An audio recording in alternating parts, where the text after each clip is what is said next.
لیکن اس کے بعد ان کی تاریخ میں ایک دور وہ آیا جب حضرت مسیح علیہ السلام ان میں مبعوث کیے گئے۔ یہ 1400 سالہ تاریخ کا کلائمیکس ہے یہود کی۔ جب کتاب انہیں دی گئی تھی تورات حضرت موسیٰ کے ذریعے، وہ 1400 قبل مسیح کا واقعہ ہے۔ اس وقت سے لے کر اللہ کا وہ فضل ان پر ہوا کہ کوئی ایک لمحہ ایسا نہیں آیا 1400 برس میں کہ ان کے ہاں کوئی نہ کوئی نبی موجود نہ۔ یہ تار ٹوٹا ہی نہیں، 2 سے شروع ہوا، موسیٰ ہارون علیہ السلام، اور 1400 برس کے بعد پھر آخری 2 ہیں، عیسیٰ اور یحییٰ علیہ السلام۔ یوں سمجھ لیجئے، اور اس کے درمیان یہ تار ہے، اور اس تار میں کوئی ایک لمحہ ایسا نہیں آیا کہ کوئی نبی موجود ہو۔ اس میں اتار چڑھاؤ بہت سے آئے ہیں، اس کا وہ میرا موضوع نہیں ہے۔ اس وقت قبل مسیح کی تاریخ جو ہے وہ میرا موضوع نہیں ہے۔ قرآن مجید میں سورہ بنی اسرائیل کے پہلے رکوع میں اس کا تذکرہ موجود ہے۔ وَقَضَيْنَا إِلَىٰ بَنِي إِسْرَائِيلَ فِي الْكِتَابِ لَتُفْسِدُنَّ فِي الْأَرْضِ مَرَّتَيْنِ وَلَتَعْلُنَّ عُلُوًّا كَبِيرًا۔ 2 مرتبہ ان پر عذاب کے کوڑے برسے، پہلے اشوریوں کے ذریعے سے جو شامی تھے، سیرینز اشوری کہلاتے ہیں، پھر بابلیوں کے ذریعے سے یعنی عراقیوں کے ذریعے سے، بیبیلونیا نام تھا عراق کا پہلے، ان پر بہت بڑی بڑی تباہیاں آئیں، اللہ تعالیٰ کی طرف سے عذاب آئے۔ اس کے بعد پھر دوسرے دور میں دوسرا اقتدار کا دور آیا، خربستیاں بڑھ گئیں، تو پہلے گریکس کے ذریعے سے، یونانیوں کے ذریعے سے، اور پھر رومیوں کے ذریعے سے انہیں پسوایا گیا۔ یہ دور گزر چکے تھے ان پر، 2 عروج کے دور اور 2 زوال کے دور۔ میری چھوٹی سی کتاب ہے تنظیم اسلامی کا تاریخی پس منظر، شاید 6-7 روپے کی ہوگی، اس کو آپ دیکھیں گے تو اس میں اس کا پورا نقشہ آپ کو مل جائے گا۔ ویسے تو یہ کہ میری جو ذرا بڑی کتاب ہے سابقہ اور موجودہ مسلمان امتوں کا ماضی، حال اور مستقبل، اس میں میں نے ان معاملات پر بڑی تفصیل سے بحث کی ہے۔ بہرحال یہ جو دور تھا ان کا 1400 سالہ، وہ اونچ نیچ سے ہوتا ہوا جب آیا ہے حضرت مسیح کی بعثت پر، تو ان کی شرارت کی انتہا یہ ہو گئی کہ اللہ تعالیٰ نے مسیح کو رسول بنا کر بھیجا، رسولاً الی بنی اسرائیل۔ حضرت موسیٰ اور حضرت عیسیٰ کے درمیان رسول کوئی نہیں ہے، سب نبی ہیں۔ حضرت موسیٰ رسول تھے اور حضرت عیسیٰ رسول ہیں، درمیان میں داؤد ہو، سلیمان ہو، یشعیاہ ہو، زکریا ہو، یہ سب نبی ہیں، یحییٰ نبی ہے، رسول نہیں ہے، لہذا وہ شہید کر دیے گئے۔ رسول شہید نہیں ہو سکتا، قتل نہیں ہو سکتا۔ لیکن عیسیٰ اور موسیٰ کے درمیان 1400 برس ان کے جو ہیں، اس کا کلائمیکس ہے حضرت مسیح علیہ السلام کی بعثت، اور حضرت مسیح علیہ السلام کو جسے اللہ نے اپنی روح قرار دیا، روح منہ، کلمتہ القاہا الی مریم، اللہ کا کلمہ، عظیم ترین معجزات۔ انہوں نے کیا کہا؟ یہ ولد الزنا ہے، حرام زادہ ہے، معاذ اللہ، نقل کفر نہ باشد، یہ جادوگر ہے، یہ مرتد ہے، یہ واجب القتل ہے۔ اصل حکومت اس وقت رومیوں کی تھی حکومت، لیکن انہوں نے انہیں آٹونومی دے رکھی تھی، اپنے مذہبی معاملات تم خود طے کر سکتے ہو۔ تو کائفاس جو اس وقت کا ان کا ہیڈ ربائی تھا سب سے بڑا، اس کی عدالت نے فیصلہ کیا مسیح کو سولی چڑھا دیا جائے۔ پائلیٹس پونٹس، اس کے پاس ان کی ازداشت پہنچ گئی، یہ ہمارا مجرم ہے مذہبی، یہ مرتد ہے، یہ کافر ہے، یہ جادوگر ہے، یہ واجب القتل ہے، اسے قتل کرو، سولی چڑھا دو۔ خیر وہ لمبی بات ہو جائے گی، اس نے تو اپنے ہاتھ دھوئے کہ صاحب ہمارے پاس کوئی جرم نہیں ہے اس کے خلاف، تم کہتے ہو تو ٹھیک ہے، سولی چڑھا دیتے۔ یہ دوسری بات ہے کہ اللہ نے حضرت مسیح کو اٹھا لیا آسمان پر، ان کی جگہ وہ شخص سولی چڑھا جس نے غداری کر کے گرفتار کروایا تھا، جوڈاس اسکیریوٹ، اس کی شکل اللہ نے بدل دی حضرت مسیح کی سی، اور حضرت مسیح کو فرشتے اٹھا کے اوپر لے گئے، وہ زندہ آسمان پر اٹھا لیے گئے۔ اور یہ ساری تفاصیل نہ قرآن میں ہے نہ حدیث میں ہے، یہ انجیل میں ہے، لیکن انجیل کون سی؟ برنباس کی انجیل، gospel of the Lord according to Saint Barnabas. یہ حواریین مسیح میں سے تھے، لیکن عیسائی ان کو تسلیم نہیں کرتے، ان کی بائبل کو صحیح نہیں مانتے، کینونیکل نہیں مانتے۔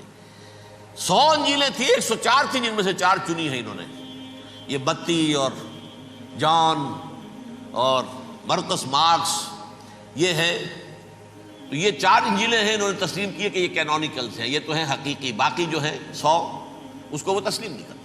ان میں سے ایک ہے یہ برنباس، اس میں یہ تفصیل ہے کہ اللہ تعالیٰ نے اس شخص کی، جیوڈاس کی، جیوڈاس اس کو انگریزی میں کہتے ہیں، اس کی شکل بدل دی حضرت مسیح کی سی، وہ گرفتار ہوا، وہ سولی چڑھا۔ وہ غدار تھا، غداری کی سزا اسے ملنی تھی، وہ مل گئی۔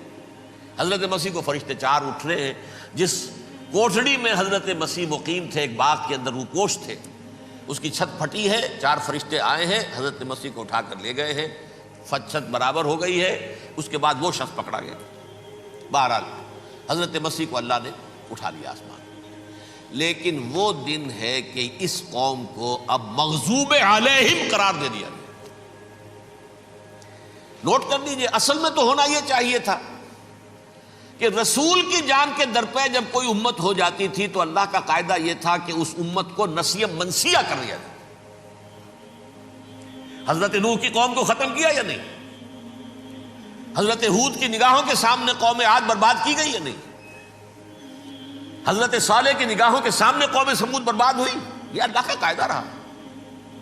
سدوم اور عمورہ کی بستیاں حضرت لوط علیہ السلام جہاں بھیجے گئے، مدین کا علاقہ جہاں حضرت شعیب بھیجے گئے، اہل فرعون جن کی طرف موسیٰ کو بھیجا گیا، سب ہلاک کر دیے گئے۔ کیونکہ رسولوں کے بارے میں اللہ کا، نبیوں کے بارے میں یہ بات نہیں ہے۔ نبی آیا، اس نے دعوت دی، جس نے مان لیا اچھا کیا، اپنے لیے اچھا کیا، نہیں مانا اس کی اپنی جو ہے عاقبت برباد ہو گئی۔ دنیا میں کوئی فیصلہ اس کا نہیں ہوتا، لیکن رسولوں کا معاملہ یہ ہوتا ہے کہ دنیا میں وہ اللہ کی عدالت بن کر آتے ہیں۔ مانو گے تو بچو گے، نہیں مانو گے ہلاک ہو جاؤ۔ تو اس اعتبار سے وہ مستحق تو ہو چکے تھے اس کے کہ انہیں ہلاک کر دیا جائے۔ اب اللہ کی کوئی خصوصی مشیت ہے، اس میں کیا حکمت ہے؟ وہ ہے ایک حکمت، میں بعد میں اگر وقت ہوا تو بتاؤں گا۔ فیصلہ یہ کیا اللہ نے کہ حضرت مسیح کو تو اٹھا لیا زندہ، اور ان کی رسی ابھی مزید دراز کر دی، کہ ان کو ابھی مہلت دے دی کہ تمہیں آخری استیصال، جس کو عذاب اکبر کہتا ہے قرآن، سورہ سجدہ جو حضور ہر جمعے کی پہلی رکعت میں فجر میں پڑھتے تھے، وَلَنُذِيقَنَّهُم مِّنَ الْعَذَابِ الْأَدْنَىٰ دُونَ الْعَذَابِ الْأَكْبَرِ لَعَلَّهُمْ يَرْجِعُونَ۔ چھوٹے چھوٹے عذاب اور ایک بڑا عذاب، جبکہ قوم بالکل برباد، نسیم منسیہ، کأن لم یغنوا فیہا، ایسے ہو جائیں جیسے کوئی تھے ہی نہیں آبادیاں، لا یرا الا مساکنہم، اب ان کے مسکن نظر آتے ہیں، مکین نظر نہیں آتے۔ یہ عذاب اکبر جو ہے وہ ان پر نہیں آیا، حالانکہ وہ مستحق ہو گئے تھے اسی وقت۔ اس کو یوں سمجھیے کہ کسی شخص کو پھانسی کا حکم تو ہو جائے، ایگزیکیوشن نہیں ہوتا ہے، کئی سال گزر جاتے ہیں پڑے ہوئے، اور معاملات جو ہیں وہ چلتے رہتے ہیں۔ یہ معاملہ ہوا اس کے ساتھ، ورنہ یہ مستحق ہو چکے تھے آخری بربادی تباہی کے، عذاب استیصال، جڑ سے کاٹ دینے والا عذاب۔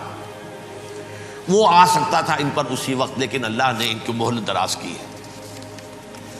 لیکن اس کے بعد اللہ نے ان کو ایک اور موقع دیا۔ 600 برس بعد حضرت مسیح کے محمد الرسول اللہ صلی اللہ علیہ وسلم کی بعثت ہوئی، اور یہ میں سمجھتا ہوں کہ اس قوم پر اللہ کا اتنا بڑا فضل تھا، اتنا بڑا فضل تھا، اتنا بڑا فضل تھا۔ اب پھر ایک موقع دیا، عسیٰ ربکم ان یرحمکم وان عدتم عدنا۔ دیکھو اب بھی تمہیں ہم ایک موقع دے رہے ہیں، تمہارا رب تمہارے اوپر اب بھی فضل کرنے کو تیار ہے، رحم فرمانے کو تیار ہے۔